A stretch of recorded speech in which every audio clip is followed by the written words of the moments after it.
Hola compañeras y compañeros. En este segundo tema nos vamos a centrar en el concepto PLE. Comenzamos haciendo una reflexión acerca de cómo ha cambiado nuestros hábitos, y también lo ha hecho en educación, la web 2.0. Recordad que el término 2.0 se le añade a Internet cuando éste deja de ser un medio en el que entrábamos para consultar cualquier dato y luego desconectábamos, y pasando a ser ahora un medio en el que podemos interactuar y participar con nuestras propias publicaciones. Si tenemos en cuenta que aprender siempre ha sido una tarea eminentemente social, esta web 2.0, que favorece enormemente la socialización de los internautas, va a ser una herramienta que ofrecerá múltiples posibilidades al docente.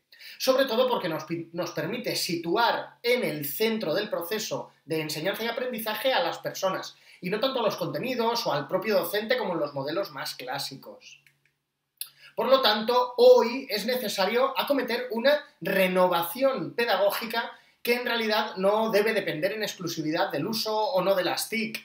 En los últimos 100 años se han sucedido los paradigmas dominantes en pedagogía, tratando de adaptar el concepto de aprendizaje a la realidad de cada momento. En los contenidos del tema tenéis un repaso de todos esos paradigmas de los últimos años, desde el conductismo hasta el conectivismo, que es una teoría reciente que propone el establecimiento de redes de aprendizaje, pasando por el constructivismo. Echadle un vistazo a esa parte y la seguiremos trabajando en el aula virtual. Y ahora nos preguntamos, ¿cómo aprenden nuestros alumnos y nuestras alumnas hoy en día? ¿Qué debemos cambiar de nuestra labor docente para adaptarnos a las nuevas realidades? Hoy se aconseja que se sitúe al alumno en el centro del proceso y se respete así la diversidad evidente que existe en nuestras aulas. Estos nuevos modelos pedagógicos se inspiran en teorías inclusivas como la de Howard Gardner de las inteligencias múltiples, que explica que las personas no tenemos una única inteligencia, sino como poco tenemos 7 inteligencias diferentes. Hay que tener en cuenta que el cambio que ha sufrido y que está sufriendo la sociedad viene acompañado de la irrupción y auge de Internet. Por lo tanto, ese paradigma nuevo de la pedagogía debe contar inevitablemente con el uso de las TIC en el aula.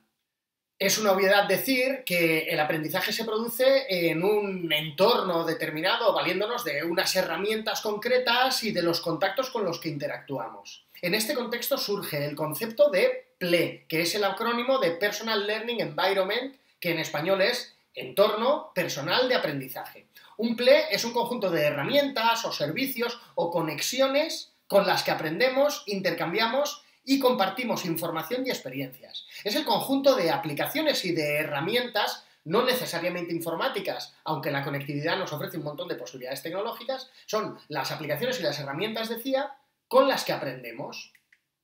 Hoy, con el aumento extraordinario de las fuentes de información gracias a Internet, tan dispersa como se encuentran esas fuentes de información en las redes, conocer cuál es el entorno en el que te mueves y gestionarlo de manera adecuada se convierte en una tarea que podemos decir que es necesaria para el docente. Además, con el mero hecho de tomar conciencia de las partes que conforman nuestro PLE, nuestro entorno de aprendizaje, y tomar conciencia además de las herramientas que utilizamos para cada tarea, le vamos a sacar así verdadero provecho a nuestro entorno, optimizando tiempo y esfuerzos. Echad un vistazo a los contenidos en donde explicamos las partes en las que podemos estructurar un PLE. Por un lado, hablamos de herramientas y estrategias de lectura. Lectura en sentido amplio, pues son herramientas que nos facilitan el acceso a la información, no solo escrita, también, por ejemplo, en vídeo, como en YouTube, o en audio, como podcast. Son las herramientas con las que nos nutrimos de información. Por otro lado, herramientas y estrategias de reflexión, es decir, donde escribimos, herramientas como un blog o las propias redes sociales. ¿Con qué reflexionamos? ¿Con qué aportamos contenido a la red? Y en tercer lugar, herramientas y estrategias de relación. En un PLE no solo se recoge la información que yo genero, también la actividad de nuestros contactos. Bueno, pues en este tercer bloque de herramientas y estrategias de relación ubicamos la PLN, que es la Personal Learning Network o la red personal de aprendizaje, Personal Learning Network. Sobre esto, decir que una parte importante de nuestro PLE, de nuestro entorno, son las personas con las que interactuamos y aprendemos día a día. Incluso con el uso de la tecnología esto es importante, pues muchas de las aplicaciones que usamos hoy en día lo que hacen es ponernos en contacto con otros. Así se establecen redes de aprendizaje que conforman nuestra PLN. La PLN, por lo tanto, es la red de personas con las que compartimos conocimiento. Generalmente online, aunque realmente no solo online. Uno de los principales problemas al que nos enfrentamos a la hora de gestionar un PLE es el de la sobrecarga informativa, es decir, el exceso de información al que nos exponemos en las redes. Tanta información puede llegar a bloquearnos o por lo menos hacernos dudar por cuáles son las fuentes más fiables y cuáles debemos descartar. En Internet podemos encontrar miles de fuentes para consultar una idea determinada y con cuál nos debemos quedar. En este sentido cobra especial importancia uno de los roles que debe desempeñar el docente en la actualidad. Es el papel de Content Curator. Un curador de contenidos es una persona que se encarga de discriminar las fuentes fiables de las que no lo son. Aunque el término fue acuñado por profesionales del marketing ante la necesidad que tenían de filtrar la gran cantidad de contenidos que hay en la red, hoy lo han adoptado otras disciplinas como la docencia.